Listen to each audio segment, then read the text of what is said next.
Hello everybody and welcome to this video, and I know there's a lot in here, but what we're going to do today is to build up this little wallet with tools and cards and everything that I might need for a on-the-go set of games and just things that I like to carry with me whenever I want to play on the go, some RPG or some other type of game that involves narrative.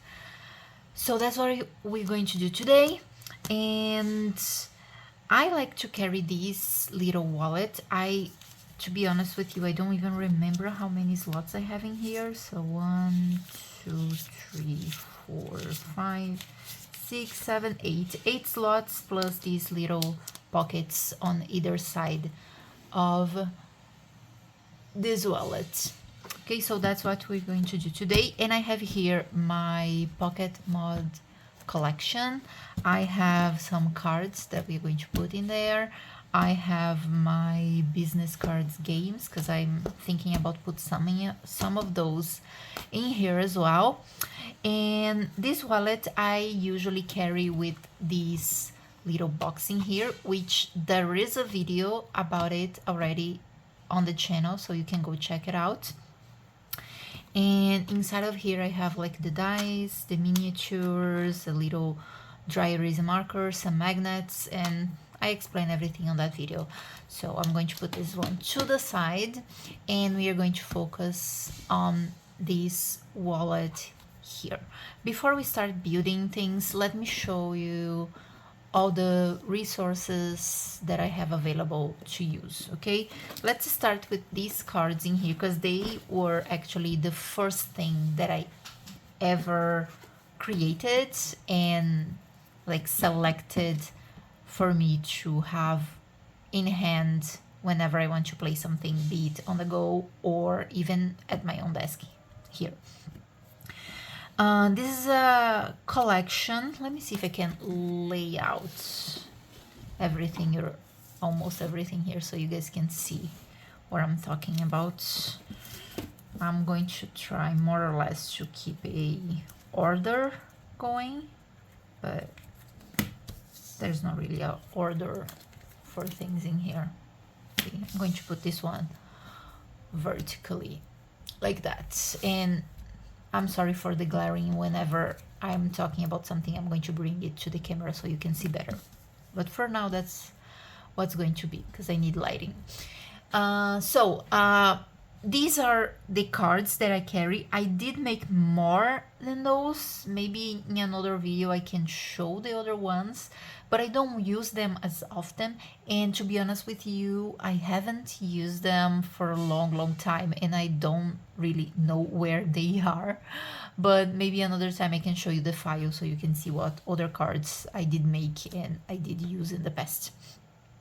But first of all, I do have an oracle.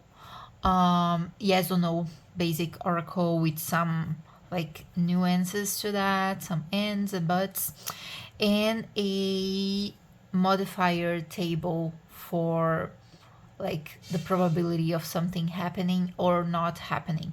These two tables in particular, they are from the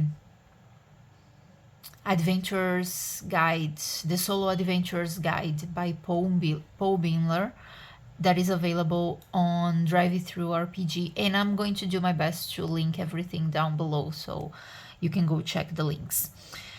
It's my favorite oracle because it's a D20 roll. I love the D20, so I prefer to use this one. There are tons and tons and tons of oracles online, so you can find another one that you like. I do have some other tables in other cards that I just don't use them really, so I always come up with a way to use this one, and that's what works for me. So I'm just keeping one oracle, one yes or no oracle, and it's this one right here. So it's always on my wallet, so that's non-negotiable. It's going to be there. You can put any other oracle that you need. Some oracles don't even have like the modifier tables in them. They are a lot simpler, that's okay. You can do that, no problem. And then I have two other oracles that I don't call exactly oracles. I more call them detailed tables, and they are to answer any question that are not any questions that are not yes or no, that I need some more information, more clarification. I use those, and there is one based on text and one based on images. Let's start with the text one.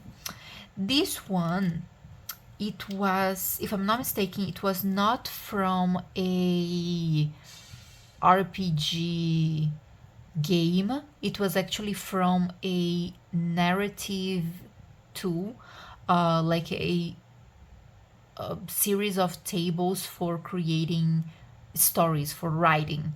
And but I do like it, and I do use it, and it's awesome. It's a D100 roll, and there are two columns to roll in. So I roll a D100 and get one word from the A column, and then I roll another D100 and I get one word from the B column, and I combine those two words to make something. We can actually simulate that for a moment.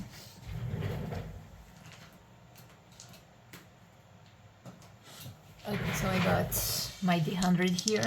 I can roll it, and I got 10 and 6, so 16.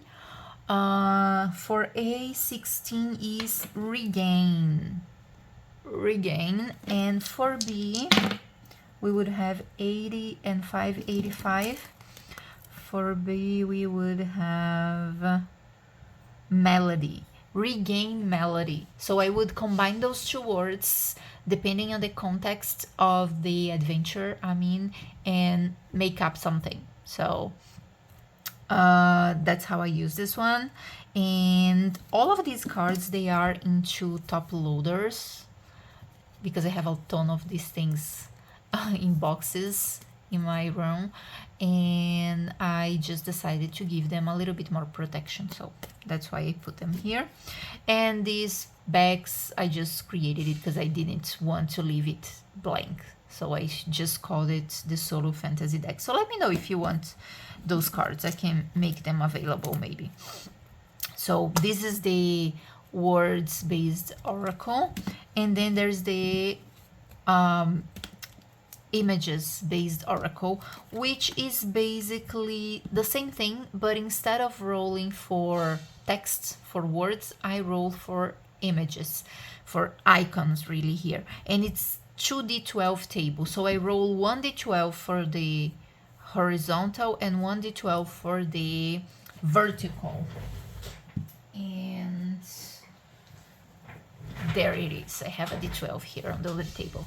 I can roll one. It's a 4, so 4 on the horizontal and a 3 on the vertical. So this would be my icon, which seems like a sign for like an establishment, maybe a tavern or something like that. When I use this one, I usually go for 3 icons, 2 or 3 icons. So we got one here, let's get another one. So I have a 10 and a 5. So 10 and 5, it's a snake. And I have now a 1 and a 11. So 1 and 11 is like a farmer guy. So I have like this sign, a snake, and a farmer here to combine into something. And depending on the story I'm developing and the adventure I'm in, these might have some meaning, these might not have some meaning, and I have to be extra creative to incorporate them into the story. But it really helps. It's really like clarifying whenever I need to do something like this. So these are the oracles and detailed tables, and then I have this one here that is mostly tailored towards D&D. However, I do use it in other occasions, not that often, but I do. and it's a difficult chart. When you're playing D&D solo, specifically D&D, you need a way to go around the difficulty class of something, of like a skill check or any other type of role that you need to find out something. And since you're DDM and the player at the same time, not always you have this thing figured out. So I have here this tool that I got from the Elminster. I might be butchering the name, but again, I'm going to put the link on the description. But it's Elminster Guide to Solo Adventure or something like that. And it has a lot of tools also to help you play solo D&D specifically. And what I did here was getting the Q&A, and there is one for exploration and one for interaction, and there's a DC chart. So you would be asking those questions and going to the chart. So for example, let's say I am in a locked room and I want to pick the lock, but let's say I'm not proficient in it, but I'm trying to either pick the lock or like break it or something that helps me get out of that room. It's an exploration situation, so I'm not interacting with an NPC or another PC or any type of creature. I am interacting with the environment. So I would go for the exploration Q&A. So the first question here would be, looking at the environmental factors, is the outcome 50-50, more than 50-50, or less than a 50-50 chance of success? So as I said, I am in a locked room and I am not proficient in lockpicking. So I have to look around and maybe I can see if there's any type of tools, if I have my weapons with me, if I can use something to help me break that lock. And I can decide, is that a 50-50, less than 50-50, more than 50-50? So if you were putting there without your weapons, they took away all your magic items and everything. So it's probably going to be a unfavorable scenario. So I would come here from question 1. So I would stop in this little circle. If I do have some items or there is like big rocks or something that I can use to try and break the lock, I can argue that it's like a 50-50 chance. Maybe I can do it, maybe not. If I do have my weapons with me or any magic item that helps me do something or make an attack to the door, I can say it's favorable. That's just an example, so you get it. So I would follow the arrows to the next question, which is question 2, and I would ask, do you have anything in your possession or your backstory that might help? So any proficiency, any weapon, any magic item, anything. And then I would move around. Is it like a yes or is it a no for this question?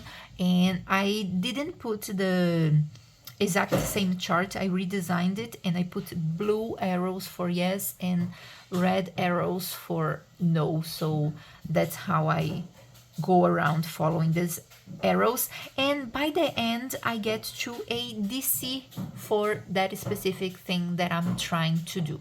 So that's how this chart works. And even though it's prepared for D&D, I have used it before in other games.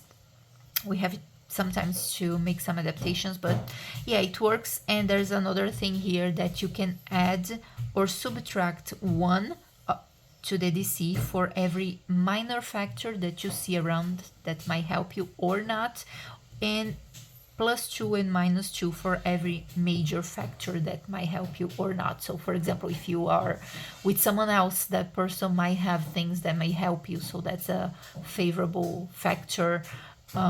If you are surrounded by, I don't know, acid or something, it's a factor that is against you, so you might subtract something. So it's a nice system to use.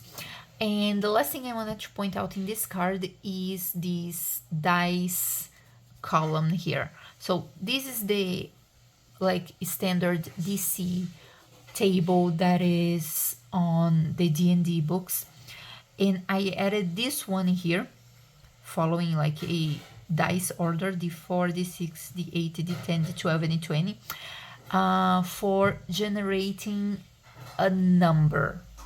For example, there was this one time my character found a kobold hideout, and there were more than one kobold in there, and I wanted to know how many, but again, it was an adventure that I was making on the go, so I didn't have it registered how many kobolds are there.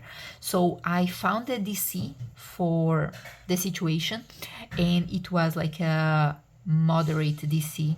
So I rolled a D8, and it gave me a 4. So there were 4 kobolds in there that she had to fight. So that's more or less how I use it, and it's been working. You can use this also as like not for generating just monsters or number of monsters, but for generating number of items, for generating treasure and things like that. Anything that you need a number, you can associate with the difficulty to get a higher or lower possibility of a number, and that's why I use this column here. Okay, so that's it. Oh, I just hate you, sorry. So that's it, and these are the cards I use. So these are always on my wallet, so I'm already going to put there, and I always put them on the front. So I start with the Oracle, and I put it facing here, so I can still read it through the plastic, even though it's a little bit like matte, but I can still read it, and I can take it off if I want. And then I put my details tables right after it, so I can put like this one here, and I just put like that so I can close it and open it and use it. And then I have this one that has like 3 parts, which by the way, I just put some tape in here to glue the 3 top loads together. The same thing for the other ones. So I just fold the first 2 so they are back to back, and then I can put here. So again, I can read it through the plastic. I don't necessarily need to take it out, but then I can close them together. And then the difficult chart again, back to back, and I put them here. I usually put the table on the front and the chart on the back. So these are the cards. Now I do put some games, and I have quite a lot in here. I'm not going through all of them, maybe in another video, but I'm going to pick some of them that I always like to have in here, and maybe some others that I want to try, and maybe we get some cards, some business card games as well. So I have a lot of pocket mods in here that I downloaded and printed through the months and years. So 2 that I absolutely sure that I want to put are these 2 that are mine. I created them, and let's talk just a little bit about them.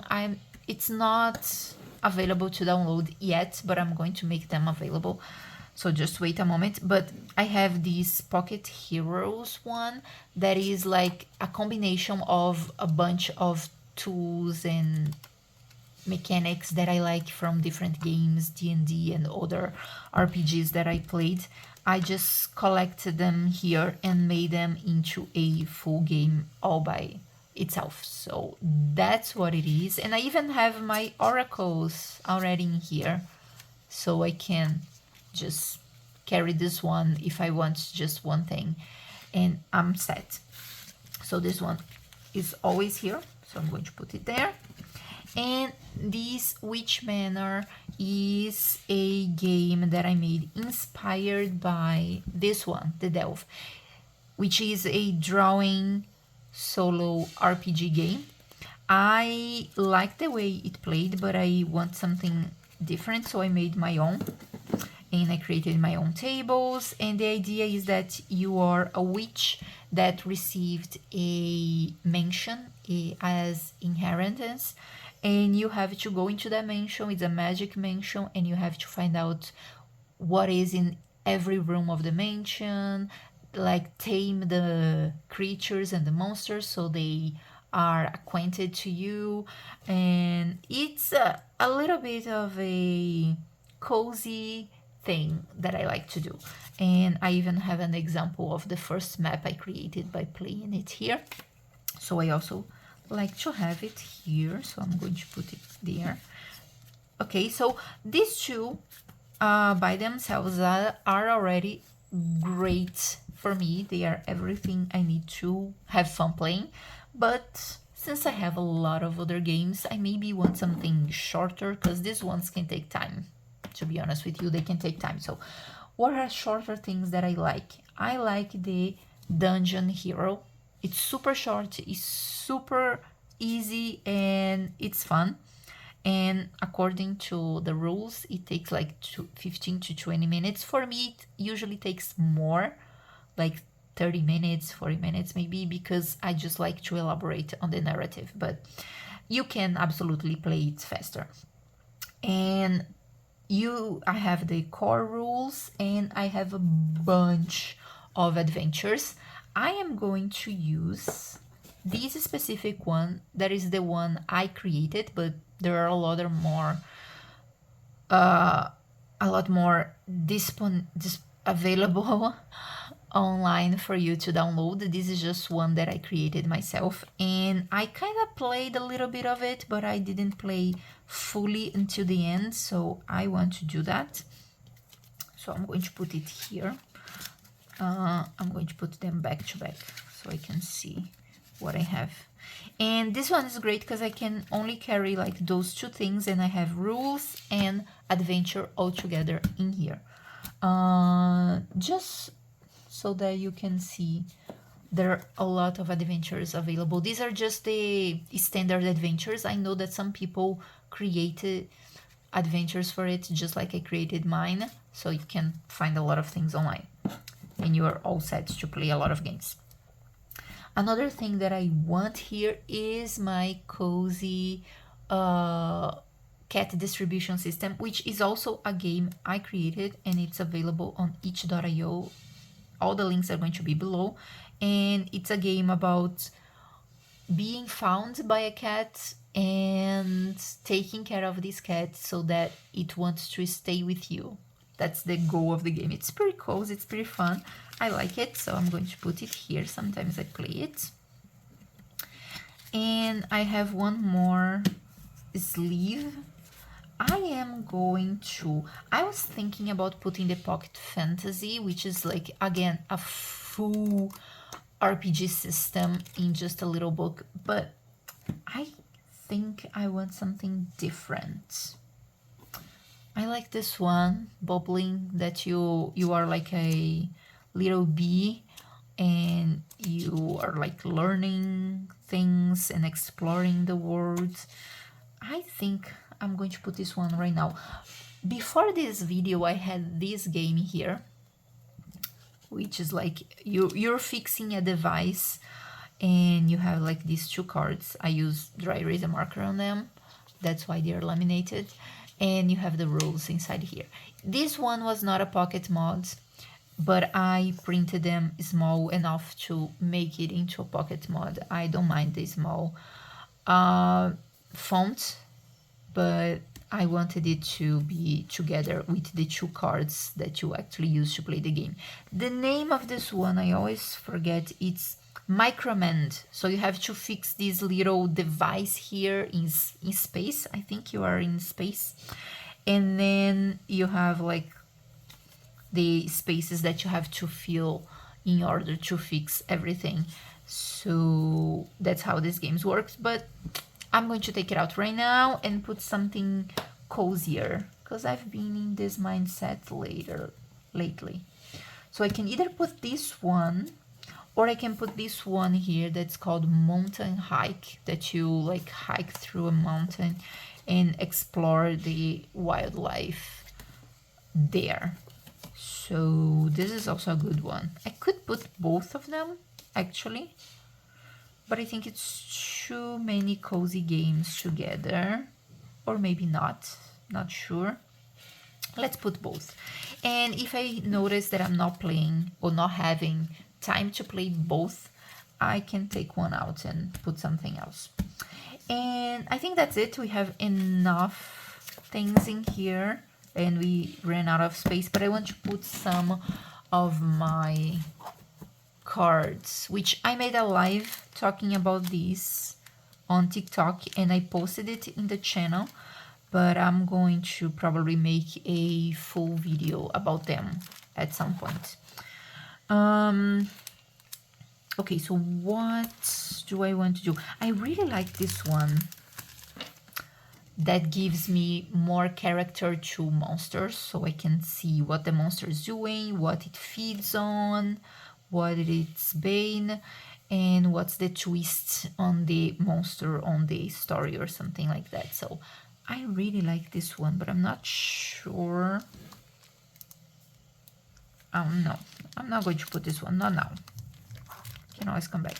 I do like the idea of having a pre-made dungeon in my set, so I'm going to go for one of these. And since we are in spooky season, it's October, I think I'm going for the haunted catacombs. Yeah, this is going to be the one dungeon I have pre-made here.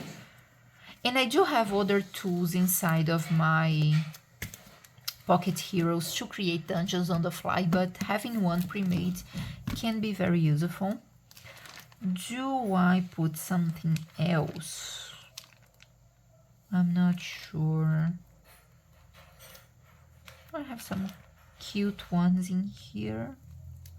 Okay, so this one is one that I want to play, Witches versus Aliens. I'm going to put it in just because I think it's going to be fun. And I'm going to put it on the front, so when I open it, I can already see the thing that I'm excited to play. Okay, so that's basically how I build my wallet, and then I carry this thing with this notepad in here and a pen, obviously, and my box that has like the tiny little dice that I used to play, and some minis and a marker so I can like make a map in here and, you know, just draw things. So this is basically what I carry with me if I want to play on the go. And that's all I need, plus my phone that is filming right now, because sometimes you have to research some rules or something. Especially if I'm playing D&D or something that has like a extensive set of rules. But if I'm playing one of these, I don't really need my phone. I can do everything with them. But if I don't, if I want a D&D session or something like that, I go for my resources and my phone in the internet. Okay, so that's it. That's what I wanted to show you, how I build up my tools to carry around so that you can do yours as well. And I'm going to do my best to link everything down below the best that I can, so you can go check out all the games and all the pocket mods and everything that I used here. I hope to see you in the next video, and bye bye.